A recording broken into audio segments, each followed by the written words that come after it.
Welcome to the Cheating and Love Tales channel. It was dark, rainy, and cold in New York City, and I hated it.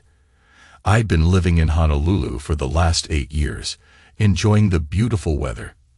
Now, I was in the backseat of a dirty taxi, making my way from Kennedy Airport to a hotel in Midtown. But it was only for 2 weeks, then I could return to paradise.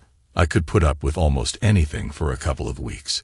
My publisher had ordered me to attend an awards ceremony to receive my acclaim.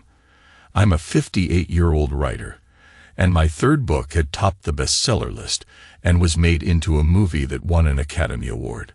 I had signed a 5-book deal for about $3 million, with the movie rights selling for even more, including a percentage of the box office. I was rolling in clover, definitely a happy camper, and in pretty good shape. I hadn't broken any mirrors lately, and while I always said looks weren't everything, it didn't hurt to be considered ruggedly handsome at 6 feet 2 inches, or so my PR lady said. My agent and publisher wanted me to attend the awards event, do a few book signings, and make the rounds of morning television shows. The publicity would help boost book sales, and I got a piece of those sales. Even better, my publisher was covering all my expenses. All that would cost me was a few weeks in this dreadful weather. It was March, and everyone knows that March isn't the best time to visit NYC. For the record, I write under the name Mindy Feisers, but my real name is Jack Harris. I was lost deep in thought about my next book when the cab slammed on the brakes. Anyone who's taken a cab in NYC knows to expect being jolted as your driver and another cab tried to occupy the same space. This time, there was a thud, and my driver started yelling, presumably swearing in his native Middle Eastern language. He hopped out while I struggled to regain my composure on the seat. I looked around for the other cab, but found none. Instead, I saw my driver huddled over a figure lying in a puddle of rain and slush by the curb. He had hit a pedestrian. A cop rushed across the street, talking into his radio while I got out to see what had happened. The pedestrian was a homeless person, one of NYC's many faceless individuals. The cop was administering first aid until the ambulance arrived, while the driver kept yelling about his cab. Feeling helpless, I noticed the vagrant's possessions scattered on the pavement, having fallen from an overturned shopping cart. Maybe it was the nice guy in me or just a desire to keep warm, but I started picking up the items. One of the first responders handed me a pair of rubber gloves and warned me to be careful.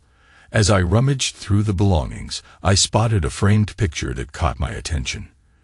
It was a photograph from about 10 years ago, featuring me smiling with my now ex-wife. I couldn't see the face of the homeless person, but the body appeared female. The ambulance arrived and quickly took her away. The cops began collecting the belongings and tossing them to the curb, one of them mentioning the need to find identification. "I think I know her," I offered. "She might be my ex."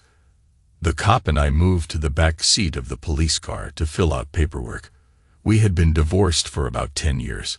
The last time I had seen her was in Rochester, New York, leaving the courthouse after our divorce was granted.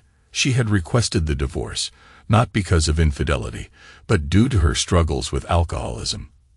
After almost 30 minutes of questioning, I finished with the police only to find the cab gone, replaced by a limo. Someone must have realized who I was, deciding that riding in a cab wasn't fitting for a famous author. I guessed my publisher had been notified. I wanted to sneak into town anonymously, avoiding all the reporters.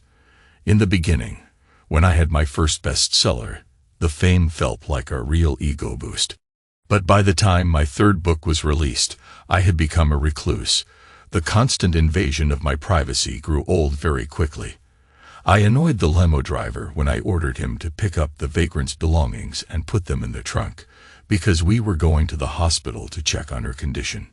Now limo drivers are considered the upper echelon of NYC's driving world, and he looked as if he were going to tell me where to stick my request. However, the 2 $100 bills in my hand changed his mind. Bribery always works in the city.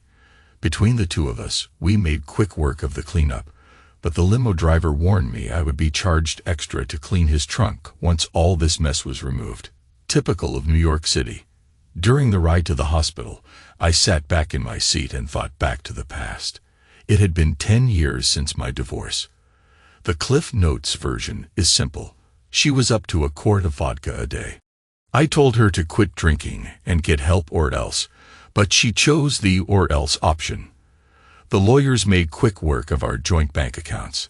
It was the second marriage for both of us, and we both had adult children from our previous marriages. She had 2 married daughters. Her older daughter and husband were pretentious snobs that I couldn't stand. Her other daughter, Jackie, was the victim of hard luck. Her biological father favored the older sister and treated Jackie as an afterthought. Jackie was a good kid, but she was ignored by both her parents. When I married her mother, Jackie and I hit it off. I was the first adult in her family to treat her like a person instead of an afterthought. We became close, but despite my objections, Jackie married right out of high school and soon had 3 kids. I was never sure who caused the fights, but Jackie began to look like a punching bag once or twice a month. She kept saying she fell down, slipped on the ice, or walked into a door. You know, she had all the excuses. Her mother wouldn't let me get involved. Eventually, Jackie also started to drink. Well, one thing led to another, and soon Jackie was divorced and in a treatment facility for her drinking. It took a couple of stays in treatment centers and about 2 years of AA meetings, but she finally overcame her drinking problem. I paid a few of my old friends some money, and they paid Jackie's ex-husband a visit. I understand he'll never walk again. Jackie met her second husband while attending her AA meetings, and they married a few years later.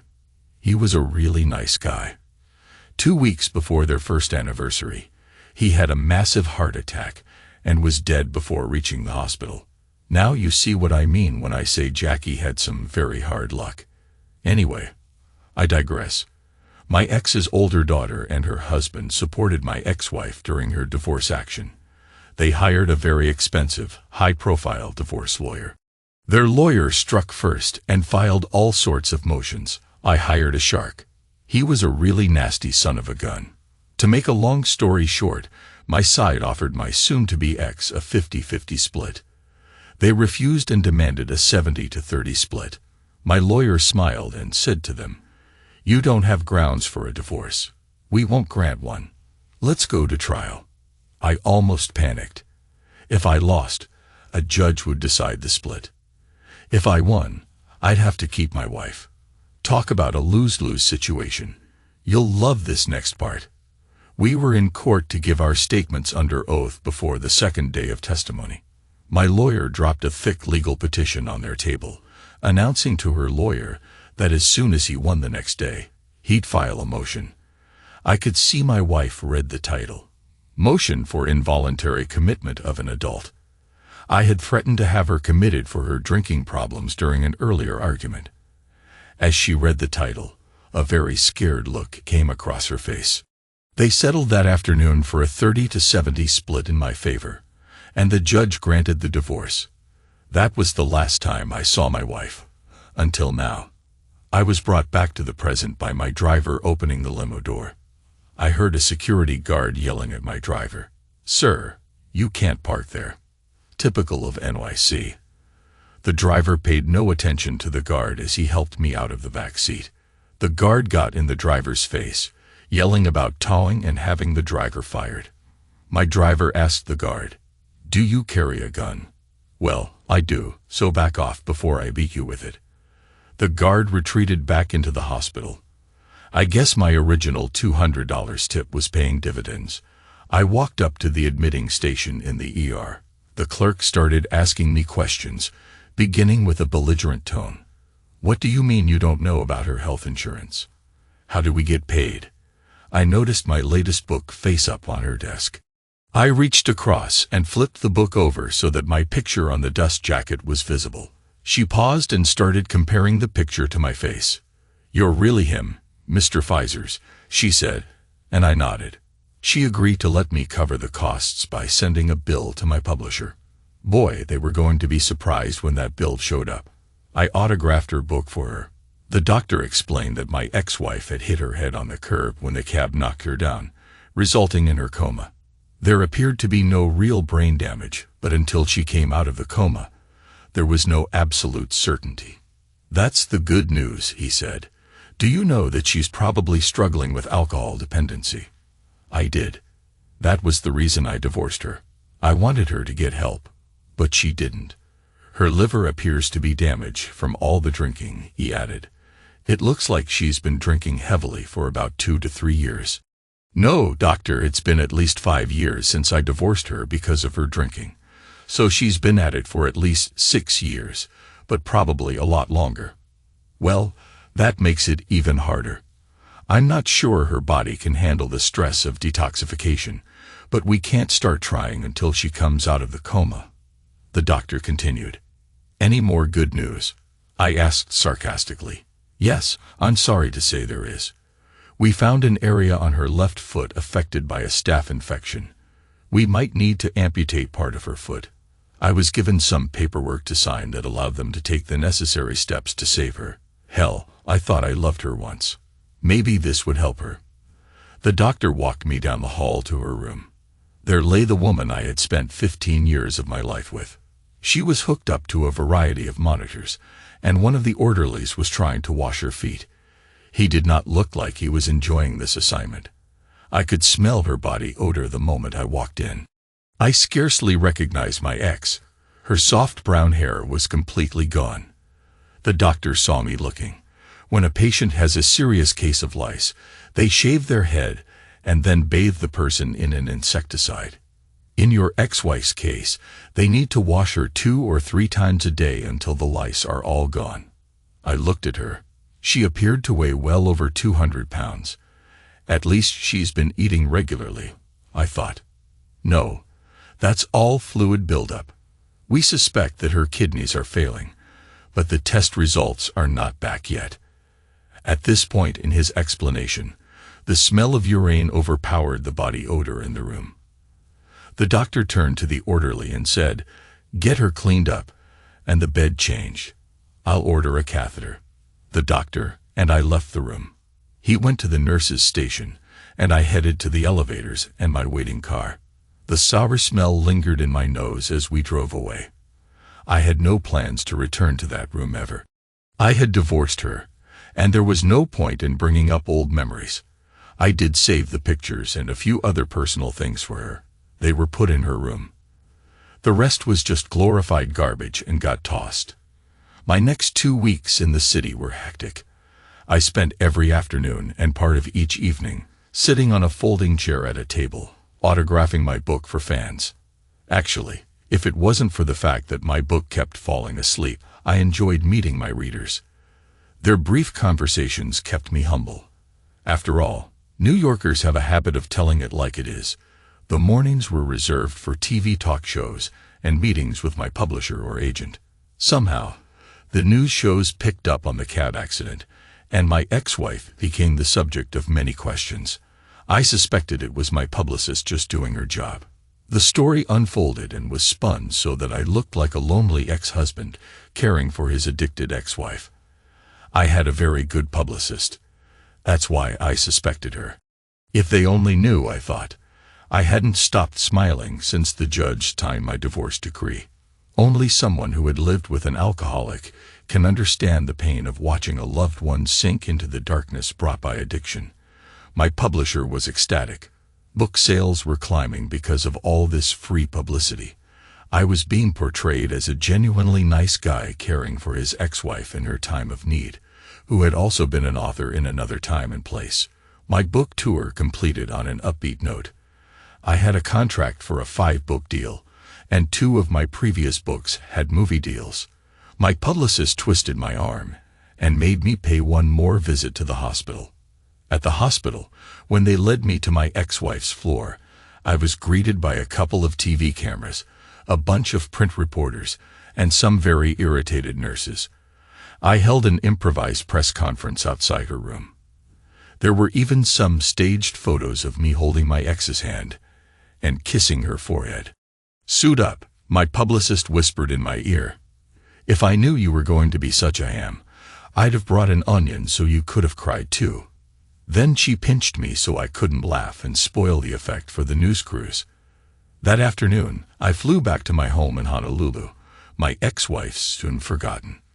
A couple of months passed since my NYC book tour, and I was well on my way to creating another blockbuster, or at least I hoped so, when my phone rang. I had been taking a break, sitting on my deck to gather my thoughts. The temperature was in the high 70s, with a gentle breeze blowing across the ocean from the west. Typical Hawaii weather. My caller ID flashed an NYC number that I didn't recognize. "Hello, Minden Fisher speaking," I answered, opting not to use my real name. "We'd like to get a statement on your feelings now that your ex-wife has come out of her coma," said a brusque voice on the other end. The news reporters had found me. I remembered my ex and softened my tone. "You mean my ex-wife has recovered from her coma?" No one informed me. I mumbled to myself, trying to figure out how to handle this. I'm going to hang up now and call her doctor. I called my publicist, Sue, to formulate a plan of action. We agreed it would help my image if I appeared to support my ex-wife in her recovery. Anything to boost book sales. I called the NYC hospital and spoke to my ex's doctor. "Your ex-wife has come out of her coma and is responding well to treatment. Her liver and kidneys are recovering from years of abuse. Her mind shows no signs of damage from her interaction with the curb, but it does show signs of damage from her long association with alcohol," he explained. His next question surprised me. "Where do you want us to send her for her next round of treatments? We don't do alcoholic recovery here. How long do I have to find a place? We'd like the bed free by early next week." "I'll let you know where to send her," I said and hung up, passing the mess to my publicist. After all, this whole fiasco was her idea. I'll say one thing. Sue did a fantastic job. The next day's news shows reported, "Author's ex-wife recovers." Of course, I had no clue what was going on, so I called NYC again. Sue explained everything to me. Mary, my ex-wife, was scheduled for treatment at a private rehab clinic in California for an initial 60-day stay, after which she would be reevaluated. The bad news: it would cost me at least $120,000 for the first 60 days.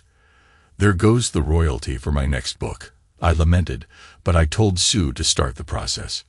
"Minden, Mary doesn't even remember who you are.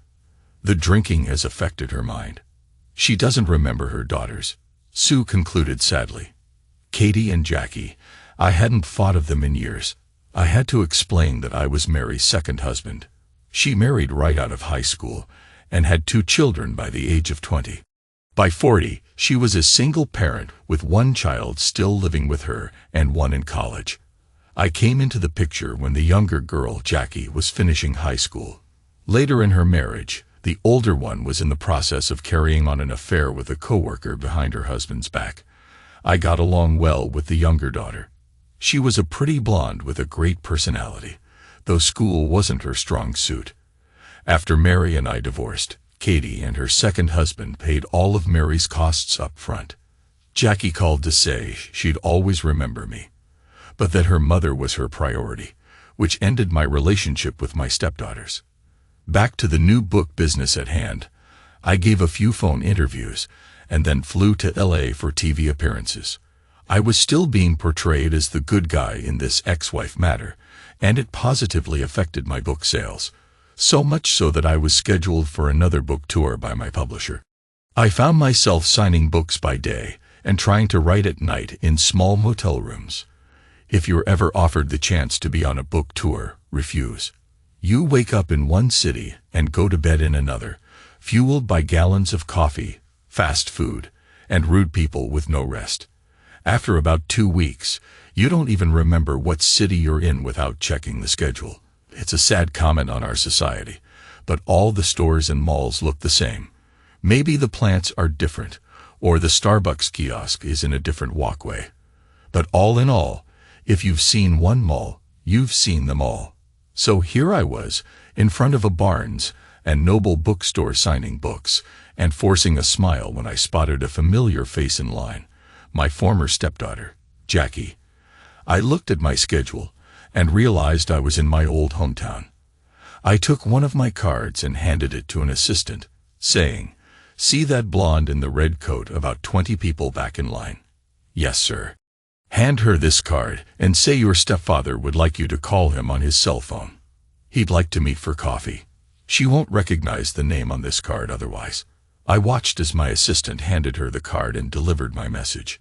Jackie looked at him as if he was crazy, then turned to the front of the line where I was sitting. Her expression shifted from curiosity to amazement, and tears filled her eyes. Clutching the card to her chest, she stepped out of line and nodded when she saw me looking. "She's a little young for you," Sue, my publicist, commented. "Jackie's Mary's daughter," I replied, realizing the connection. I could almost see the light bulb going off in Sue's head as she contemplated our next move. A few hours later, my entourage and I were seated in a franchise Italian restaurant, waiting for Jackie to arrive. I chose a corner table facing the wall to avoid interruptions from fans. I had experienced perfect strangers pulling up a chair to discuss my latest book as if it were a true story, which could be quite intrusive. Our waitress informed me that the rest of my party had arrived, but that there were too many to fit at our table. Soon after, we were escorted into a small private dining room. I was immediately embraced by my stepdaughter and her children. My youngest granddaughter, with her exuberant energy, squeezed me tightly, followed quickly by her older brother. Finally, Jackie stood before me, tears in her eyes, a handkerchief in her grasp. She wrapped herself around me, and I held her tightly, feeling her body shake with sobs as she buried her face in my shoulder. "Hi, honey. I've missed you," I whispered. "Your family looks wonderful. Please, call me Minden. I'll explain everything later." "I don't care what you want us to call you," she replied. "Just don't ever leave us again. You're the only parent I have now." I was taken aback. "No, I'm not. I found your mother. She's in a difficult situation in New York City." We took our places at the table and began a long overdue family reunion. Jackie's kids shared stories of their lives. Her eldest son, Brian, was the assistant restaurant manager in training. Her daughter was living with a friend while attending junior college. Jackie lived in a small house in the city, working split shifts as a waitress to make ends meet. As we caught up, I shared my journey over the past decade, from my move to Honolulu to my rise as a published author. I also wanted to understand more about Mary, my ex-wife, and how she had ended up in her current situation. Jackie explained that her sister, Katie, and her husband had placed Mary in an adult care facility, taking control of her assets. At just over 40, Mary looked much older due to her heavy drinking. 2 years later, Jackie found out during a visit that Mary hadn't been seen for over a month. The police could only offer limited help since Mary was an adult and considered capable of making her own decisions. I shared what I had witnessed when I found Mary in New York City, her struggles with alcoholism, the damage to her liver and kidneys, and her recent coma. The mood at the table shifted as my family listened intently. I explained the treatments Mary was undergoing and the doctor's optimistic outlook regarding her recovery, although visits weren't permitted for a few months. As we were wrapping up, I took Jackie aside.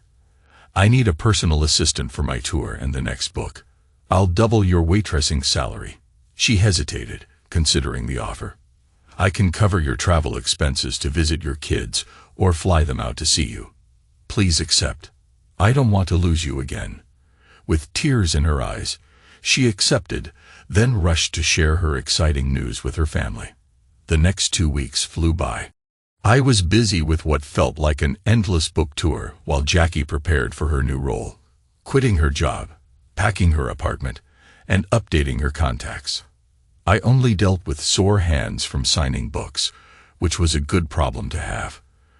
When Jackie was ready, I had tickets reserved for her to join me on the tour. I learned her kids weren't taking her to the airport because they all had prior commitments. I changed Jackie's flight and chartered a night flight that allowed her kids to come to the airport to say goodbye. I even arranged for a limo to pick them all up and take them to the airport, then back home. I later found out it was a tearful farewell. Jackie is one of those people that everybody likes. She's cheerful, enthusiastic, and has a way of making everyone feel like they've known her forever. Those qualities captivated the flight crew and helped her make new friends. When I arrived at the airport to pick her up, I found her in the crew lounge, enjoying coffee and snacks with her new friends. Someone on the crew recognized me. "Mr. Fishers, may we offer you some coffee?" "Don't call my dad, mister. It's mindin' to you guys," Jackie scolded playfully. I smiled and nodded but declined their offer, explaining that we had a long drive and a busy day ahead of us. They helped carry Jackie's luggage out to the rental car. After a hectic book tour, I was exhausted and couldn't wait to get home and climb into my own bed. While the beds in various hotels were comfortable, nothing beats the feeling of sleeping in your own space. Once we landed in Honolulu, I had Jackie walk out of the terminal and grab a taxi with enough room for all our luggage, while I retrieved our bags from the carousel. I enlisted the help of a skycap, and together we loaded all the luggage onto a cart. When Jackie joined us, she guided the skycap and me to our ride. The driver was taken aback by the amount of baggage and mentioned that it would be about 10 minutes before a larger van arrived to carry everything. I tipped the skycap $50 to guard our bags until the van arrived. We got in the taxi and started our journey home. My house is in a gated community on a hillside overlooking Honolulu. When I first moved to the island, I considered buying something oceanfront, but the prices were astronomical. Instead, I opted for a hillside property, which turned out to be a good decision. As we drove up the hill, Jackie was impressed by the island's beauty, and she chatted excitedly the entire way. Upon entering the gates, she fell silent, taking in the sight of my house, which was the nicest one on the hillside. My housekeeper, Iolani, was waiting at the door to greet us, and I introduced her to Jackie. They quickly struck up a conversation, while I waited with one of the gardeners for the luggage. When the luggage van arrived, Iolani and Jackie reappeared as if by some telepathic connection. They had chosen a bedroom and bath suite for Jackie on the opposite end of the house, away from mine. Her suite was in the same wing as the guest bedrooms, while my master bedroom was alone, offering a view of the city and the ocean. After Iolani and Jackie took care of the luggage, I unpacked quickly. Most of my clothes went straight into the laundry. Only my shoes and belts were clean. I took a refreshing shower and changed into a t-shirt and shorts. Home felt wonderful. At lunch, Iolani said, "We're off now because Jackie doesn't have any clothes suitable for the Hawaiian climate. We're heading to Ala Moana Mall, so be ready with your credit card." I complied, knowing I was in for some serious shopping. I spent the afternoon transferring my latest writing from my laptop to my home network and backing everything up. I also caught up on emails. It was almost dark when the women returned. Surprisingly, they only had a couple of shopping bags between them. I was happy until Iolani informed me that the truck would be delivering the rest of the purchases the next morning. After Iolani quickly left to tend to her own family, Jackie and I drove down the mountain into the city for dinner. We decided on Italian and went to Antipasta's, enjoying a cozy family-style meal. The next day, we started our routine. By 8 a.m., we were both up and dressed, and the coffee Iolani had prepared the night before was ready. Iolani arrived at 8:30 to start breakfast, and Jackie and I discussed our plans for the day. After breakfast, I locked myself in my office, where I aimed to write for at least 3 to 4 hours each day without interruption. Jackie set up her own little office, where she signed on to answer emails and make arrangements as needed. She also took charge of the phone. This arrangement worked well for us as Jackie was quite capable and resolved 95% of her tasks without needing my help. The only tasks I really had to focus on were the corrections requested by my editor. If I could have figured out a way to delegate that, I would have, allowing me to devote more time to writing.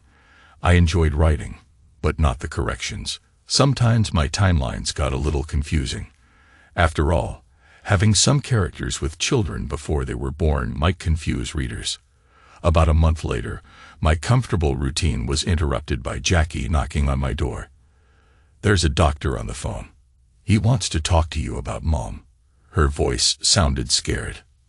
I took the call, fearing the worst. "Mary's treatment is progressing. How soon can you come into my office?" the doctor asked. "I live in Hawaii. How long before I can get there?" I replied. "You're 4,000 miles away, and I have a book in progress with deadlines to meet. Can't we do this over the phone?" "No," he said. "She's making progress, and I want her to meet you again." "Okay, I'll have my PA set the trip up and get back to you." "Should my PA accompany me?" "Why shouldn't she?" he asked. "Good point. I'll decide whether or not to let them meet after I talk to my daughter." I hung up and planned to walk down the hall to Jackie's office. When I opened the door to my study, I found Jackie sitting on the floor, knees drawn up to her chin, looking like a scared little girl. I dropped down next to her. It wasn't bad news. She's making progress, and he wants her to see me. "Please set up a trip for us," she pleaded. "Of course I wouldn't deprive you of a chance to see your mother. So get started. The sooner you make the arrangements, the sooner we'll be there." With tears in her eyes and a smile on her face, she ran back to her office. At lunch, she asked, "Is tomorrow too soon to leave? I've got all the reservations made." "No, honey. I'll have Iolani start packing this afternoon." Her face lit up like a 1,000-watt light bulb. We caught an 8 a.m. flight to the mainland the next morning. After landing in Leh, I arranged to have our luggage delivered to our hotel and grabbed a rental car. Jackie and I set off on a long drive north to the clinic. As we approached the sanatorium, Jackie grew quieter. When she saw the wall and the gate, she began to cry softly. The doctor met us at the entrance, casually dressed in jeans and a golf shirt. As I looked around, I noticed that everyone else was also dressed casually. During the introductions, the doctor handed us visitor badges and said, "Hello, I'm Bill Kelly. Please join me in my office to discuss Mary's progress and further treatment." Jackie was openly crying by now. "Jackie, you can stop crying now. I'm not going to give you any bad news. Your mom is doing well considering how much she abused her body. Health-wise, she's doing as well as can be expected. We estimate she has been an alcoholic for most of her adult life. The woman you both knew is not who she actually is. Her personality was affected by her drinking," he continued. "Physically, her body has healed as much as can be expected. Both her liver and kidneys are functioning at a reduced level, but if she stays away from alcohol, she can have a normal life. We've gotten her weight to near normal. Mentally, however, that's another question, and that's why we are here today. She's shown reduced brain function. The old saying about drinking killing brain cells applies to her. We have her functioning as an adult. She can feed herself, dress herself, and complete basic functions, but she has no memory of past events. As far as she's concerned, her life started one morning when she woke up here." Jackie reached over and took my hand, squeezing it a little too hard for my comfort. The doctor noticed, but continued speaking. "We found 2 framed photos among the items sent to us from New York. One is a photo of you and Mary at a formal event, and the second is of you, Jackie, and 2 small children. We put both pictures on the desk in Mary's room, but she ignored them until about 2 weeks ago. On that day, we found her sitting in her chair holding both pictures and rocking back and forth. I talked to her about the pictures, and all I got from her was that they must be important, but she couldn't remember why. That's why I called you. We need to see if we can jog her memory, and that's where you two come in." We spent the next hour discussing strategy and what Mary's possible reactions might be. At one point, all the coffee I had drunk wanted out, and Bill joined me as we stood. "Okay, Mendon, what's the problem? I can see you're not thrilled." "I hate her, Bill. I would have been perfectly happy to never see her again. You see, my publicist in New York promoted this whole situation to boost book sales. The only good thing that has come from all this is that I have Jackie living with me and working for me. I guess we have a problem then, don't we? He said and walked over to the sink. Can you pretend for a little while longer? He asked. I don't see any other choice, I replied. Thanks. I'll work out an exit strategy for you when the time appears right. It was back to his office for another round of discussions. We broke for lunch at noon. While sitting in a cafeteria shared by the staff and patients, I noticed a very frail little old lady heading my way. She wore a simple dress and flat shoes, her hair short and completely white. Another fan, I thought, but as she got closer, she began to look familiar. Excuse me, but do I know you? I asked. They tell me my name is Mary, she replied. Just then, I heard silverware hit the floor, and then Jackie's voice. Mom, is that really you? Jackie lost all control, grabbing her mother and breaking down in tears. Poor Mary just stood there, seemingly confused but enjoying the attention. Bill injected himself into the reunion and led us back to his office. Mary and Jackie never let go of each other's hands for the rest of the afternoon. I stayed quiet. When Mary began showing signs of confusion, Bill suggested she return to her room to rest. Mary still wouldn't let go of Jackie's hand, so we all walked to her room together. In Mary's room, I noticed a small writing desk with Jackie's picture on it and wondered where mine was. I spotted it on her bedside table, tilted so she could see it from her bed. As Jackie helped her climb in, Mary said the picture made her happy but didn't know why. An allergy I didn't know I had kicked in, and my eyes started watering.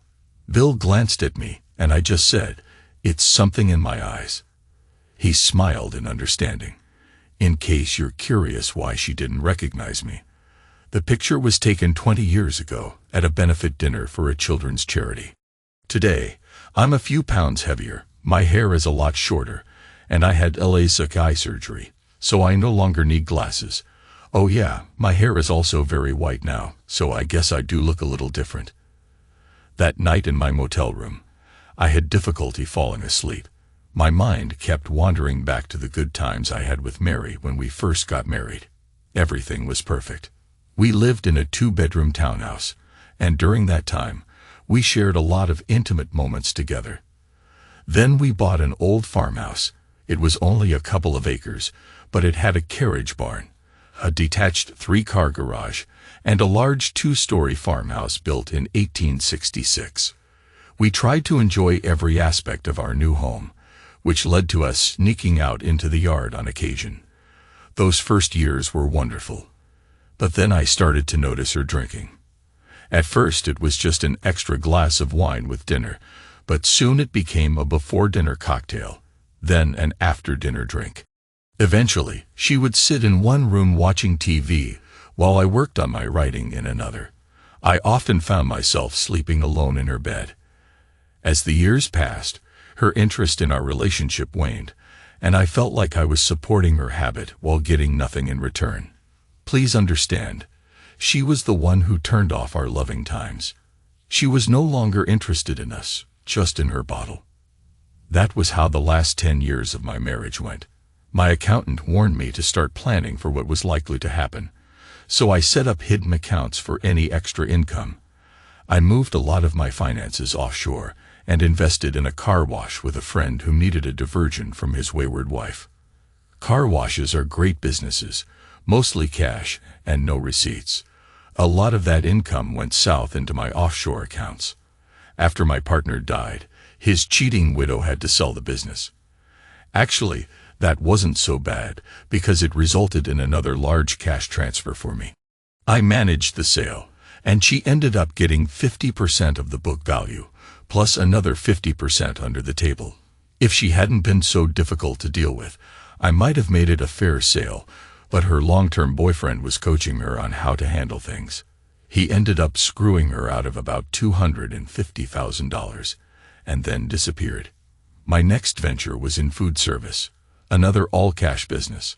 I managed to hide about $25,000 a year from something I did only on weekends and a few holidays. Plus, during the auctions, both the buyers and staff had to eat, so I had a captive audience for my business. Eventually, the company I worked for was bought by a larger firm. I was offered early retirement with a nice bonus. I took the money and ran. The only problem was that now I was home 24/7 with my wife, the drinker. When I was out working 6 or 7 days a week, I could put up with her drinking. Out of sight, out of mind. But being home all the time was different. Now things had to change. I started putting pressure on her to stop drinking. But that backfired, and I was served divorce papers. To keep it simple, I won, and I've been walking around with a smile on my face for the last 10 years. To make things even better, my book started selling, and soon I was a multi-millionaire. It wasn't like winning the lottery because I still had to work for it. But now here I was, facing my ex-wife again, and I thought about just walking away. But I'd probably lose Jackie and her kids. I liked being back in their lives. I knew that if I abandoned Mary, word would get out, and my book sales would drop, forcing me to stay the course. On the bright side, as long as she was 4,000 miles away, I could put up with her. But fate was not on my side. We stayed at the sanatorium for almost 2 weeks before I could create an excuse to leave. While I hated deadlines, this time I used them to my advantage, and returned to Hawaii to finish my book. During our time at the clinic, Jackie did everything she could to help her mother recover her memories while I stayed in the background, keeping my mouth shut. Bill kept giving me dirty looks but never said anything. It took about another month to finish my book and get it approved by the publisher. Of course, I had to go on the pre-release book tour, and Jackie was still at the clinic. The first couple of appearances went smoothly until someone asked about my wife. One little old lady in the back stood up and asked, "How's your wife doing?" That question opened the floodgates, and I was bombarded with inquiries about Mary's progress for weeks. My publicist coached me on my responses, even how to make my voice break, as if I were trying not to cry. The first printing of my newest book sold out in just over 3 weeks, and my older books went into another round of printings. I was making money hand over fist, and felt happier returning from the tour than I ever had before. But fate struck again when I arrived home, greeted by Adelani, Jackie, and Mary at the front door. After hugs, Jackie said, "Dr. Bill suggested Mom move here with us. He feels that a normal home environment will help her recover." I thought, I'm going to get that guy. I told her she was always welcome. I watched as she followed Jackie around like a lost puppy for the next week. My heart broke because the strong, willful beauty I once fell in love with was now a shell of her former self. I missed the old Mary. She was a lot of fun and brought joy to my life. I called Dr. Bill to express my frustrations, jokingly suggesting I hire a hitman in California. He laughed and explained why he thought Mary could be helped by staying with us.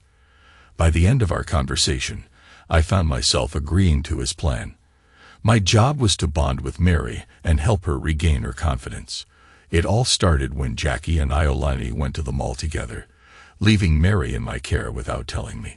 I was hard at work in my office when I needed a bathroom break.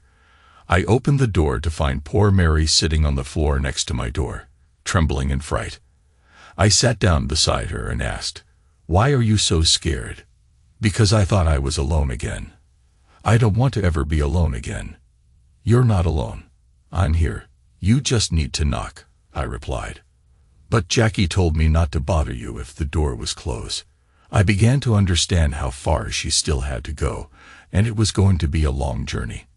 I helped her to her feet and gave her a reassuring hug, explaining that I was going to the bathroom and would be right back. When I finished, I found her sitting on the floor outside the bathroom again. I walked her back to my office, and that's how the rest of the week went. Wherever I went, Mary followed. One afternoon, she asked, "Why do I want to call you Jack? It doesn't feel right." Distracted by my writing, I absent-mindedly answered, "Because that's my real name. You used it when we were married." I heard a sob and saw her run out the office door before I could stop her. I enlisted everyone's help to find her, and Iolani eventually found her huddled in a closet, repeating, "If I loved him, why don't I remember him?" They helped her up and settled her in bed, with someone staying with her until bedtime. Iolani went home, and soon after, Jackie joined her mother in bed. The next morning, I called Dr. Bill to update him, but all I received was criticism for my actions. He suggested that I might have undone 6 months of progress, and when he calmed down, he offered me some guidance. I felt guilty and tried to follow his advice. Whenever I was with Mary, I was to gently touch her, hold her hand, or put my arm around her. If she sat on the couch, I should sit next to her. When she entered a room I was in, I was to greet her with a friendly kiss on the cheek, and if she announced she was leaving, I should hug her and tell her I'd miss her. One night, a particularly nasty thunderstorm rolled in, waking me with a loud clap of thunder. I realized someone was in my room, and the next flash of lightning revealed Mary standing by my bed. In a small voice, she said, "Please hold me. I'm scared." I sat up and opened my arms to her, and that's how I woke up the next morning with her curled up beside me. When Iolani saw Mary leaving my room the next morning, she shot me a disapproving look. "She was scared by the storm last night," I explained. From that night on, Mary slept in my bed, and it felt comforting to have her there. We shared only a simple goodnight kiss, which seemed to calm her. Jackie, however, was a different concern. While she was happy that her mother found comfort with me, she worried that the reasons for our divorce would resurface. Jackie spent a lot of time on the phone with Dr. Bill. One morning, my private line rang. "Minden, this is Bill. What's Jackie's problem?" I explained Mary's new sleeping arrangements and Jackie's withdrawal from me. "If I can't bring her out of her funk, you'll need to send Jackie to me. If she indicates that she wants to see me, don't question her. Just buy the ticket." We agreed to touch base again next week to review Mary and Jackie's progress. That night, as we lay in bed, Mary took a bold step. "I remember we got divorced, but not the reason. Why don't you have another woman in your life?" I answered truthfully, "Because I haven't found anyone who could measure up to you." She turned to face me, wrapped her arms around my neck, and kissed me. This kiss fell deeper than friendship. "I'm not sure, but I think I love you too," she replied. That night, we slept face to face for the first time, her smile softening the moment. As the months passed, Mary began to regain her confidence, walking with her head held high and even gaining some weight from Iolani's cooking. I had a small exercise room set up in the lower level of my house, and soon Mary started joining me. At first, she only watched, but then she began to walk on the treadmill. I showed her how to use the machine, and though she only managed 5 minutes at first, we worked on her endurance together. At night, I would help massage her sore leg and back muscles through her nightgown, and each night, I placed a gentle kiss on the back of her neck as a signal that I was done.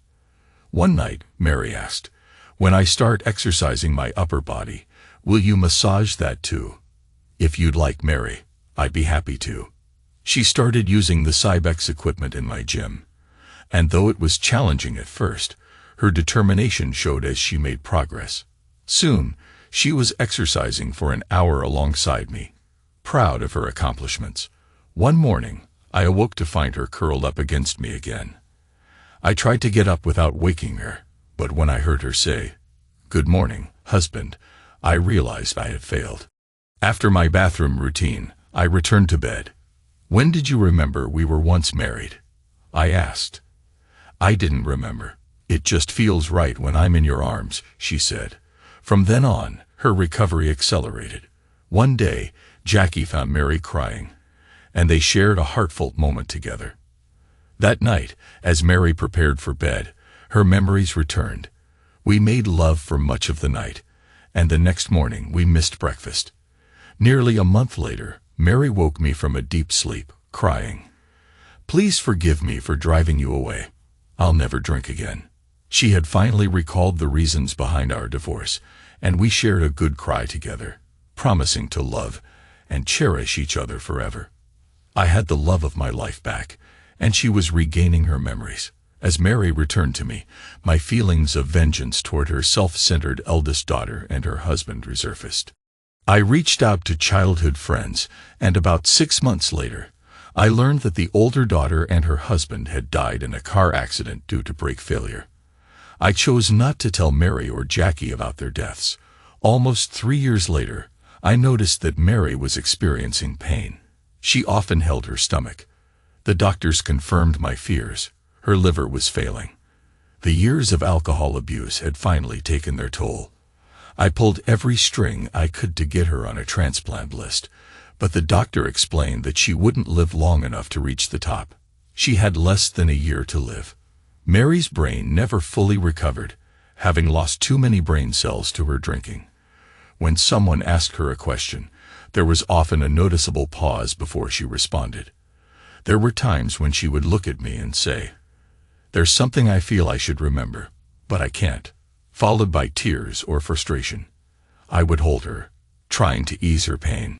At times, I attempted to reconnect intimately with her. While she never outright refused me, she also didn't actively participate. Most nights, I simply held her, reminiscing about our earlier and more joyful years, struggling to find comfort in sleep.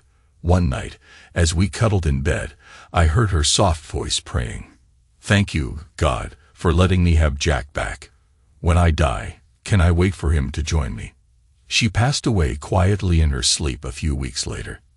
As time often does, it moved on, and Jack, now 93, found himself in the hospital surrounded by family, watching as he began to fade. Suddenly, he sat up, and, in a clear voice, said, "Hi, Mary, my love. I'm coming." As he fell back, the monitors ceased their beeping.